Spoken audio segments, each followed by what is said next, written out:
And the kid's back. Kids back in the building, folks. We're back again, folks, to do another Greek bull sitting in a china shop, folks.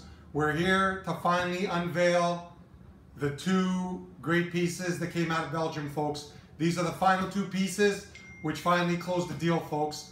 And this is the piece here that I was talking about that the gentleman in Belgium had offered to the gentleman in England. And when I found out about it, I directly PayPal'd the down payment and I told them to hold the item while I negotiated on this item over here, okay, folks? So we managed to get the deal done on the last piece, folks, just before the gentleman in Belgium went for vacation, okay, folks?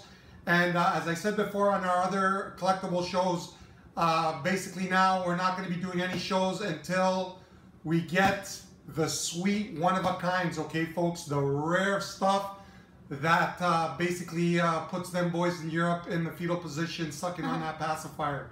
Okay, folks, so the first piece, folks, this piece, folks, actually when I first met the boy in Iowa, Larry Lucas, he had a piece in his collection, his mechanical bank collection, and he actually sold it before I came in on the scene, okay, folks? And it was, when we grade banks, folks, we look at the color, we look at the screws have to be original, the trap bottoms have to be original, the paint has to be original, and the way we check to see if the paint is original, we use a black light, we blacklight the color to see if it's actually original or if it has overpaint on it, okay, folks?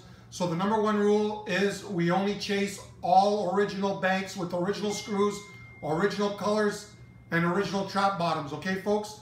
So Larry Lucas had a mechanical bank that was basically a 9 to a 9.5 out of 10. And when I came in on the scene, he actually sent me the pic, and I was actually upset that I came in too late before Larry actually sold it to another gentleman. So my number one mission when I came into the collectible world, the mechanical bank collectible world, was I wanted to get this mechanical bank basically 9 to 9.5 grade out of 10, okay, folks? So you did it. The gentleman in Belgium sent me a picture, folks. You're the best. And I actually sent it to the boy in Iowa, and I said to Larry, shoot it to me straight. 0 out of 10. What is this bank? He said 9.5. I asked him if he rated this bank better or likely the same condition as the one he had sold years back, and Larry said to me that it was pretty close. So awesome. He didn't have to say anything else, folks. I knew what I had to do. I went back into Belgium. I negotiated the deal. I got the deal done. It's 90 to 95% quality. It's all original paint, original bottom, original screws, okay, folks? Bravo. So I'm gonna unveil the first piece, folks, that I got that finally is another missing piece to my mechanical bank collectible puzzle, okay, folks? So without further ado, folks, the kid in Canada went into Belgium and he's gonna unveil what is the 9 to 9.5 original paint, original screws, original trap bottom, okay, folks? So here we go. Here we go, folks. Close up, Bonnie. Yes, sir. The Little Joe Bank, folks. All original paint. 90 to 95% of the paint is still there. Bonnie, the back still has the gold embossing on the letters, folks.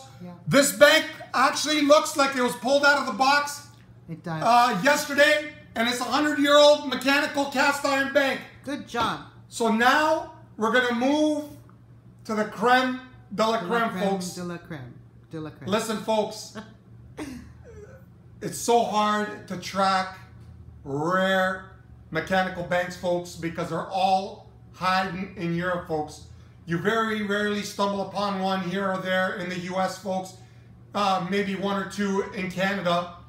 But all the good stuff, folks, is buried deep in Europe, okay, folks? So when I have collectors emailing me, telling me they got great pieces to show me, I'm never enthusiastic because it takes a lot to actually impress me with the kind of mechanical bank collection that I actually have now in my collection. So the gentleman actually sent me the picture. He actually said that he had given first dibs to another collector, folks. And when he unveiled it to me, folks, there was just no way that this bank was going to England, folks, okay? So I didn't even bother even negotiating. I just PayPal'd him the down payment. And I told him we'd negotiate the numbers at a later date, okay, folks? So I went back. We negotiated the numbers. He actually did agree with me based on the great mechanical bank collection that I own. He said to me, Theo, this bank does deserve to be in your collection since you have probably the top mechanical Jolly Bank collection. See, that's why I love you, kid.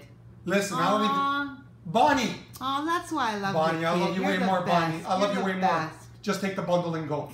Just take the bundle and go. Okay, folks, so he offered it to me because he knew that I had the top level Jolly Bank collection, folks. Years back, I would always say I had the best Jolly Bank collection outside of Europe. Now, it's safe to say that I have the best Jolly Bank collection in the world, folks. No collection rivals mine. Oh, and I added the best piece that I've acquired this year, folks, including pottery. This piece, folks, weighs 6.5 pounds. It was actually made in Spain, folks. So those Spanish mechanical banks, folks, they're few and far between. You'll probably see one every 5 years. And actually, this one is actually a one of a kind. From Spain, never before seen, folks. When I saw it, I actually started sucking on my thumb, okay, folks? Truth be told. Truth be told, folks, I take it like a man. When he showed it to me, I was sucking my thumb. It was so good. This piece was so good.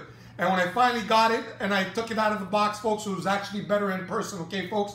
I never knew because I didn't even ask for the measurements. I just knew it was good. So we got the deal done and he sent it to me. And I took it out of the box and it was actually bigger than what I thought, folks, okay? Awesome. It's actually basically stands at the same height as my museum quality standing Jollies, okay, folks? So without further ado, the kid in Canada PayPal'd the down payment to Belgium. And Belgium sent it to the kid in Canada. So here we go, folks. Without further ado, the best piece of the year out of Spain, folks, manufactured in Spain, landed in Belgium, is now in Canada. Okay, folks, here we go.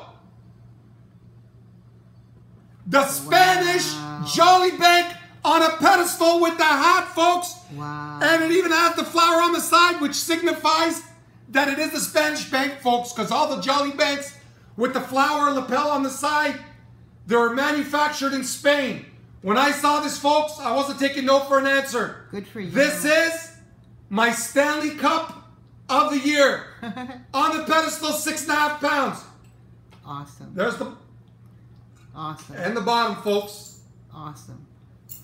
So this is probably one of my top 5 Jolly Banks in my mechanical bank collection, okay, folks?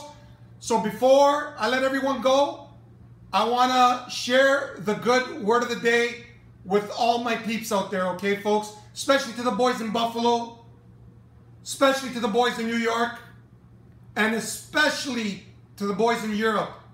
Always remember and never forget, every square we step on, she's hopscotch, double Dutch. Okay, folks, join us back on the next Collectible show where the kid is going to rock your socks off. Okay, folks, join us back. Cheers. Bye-bye.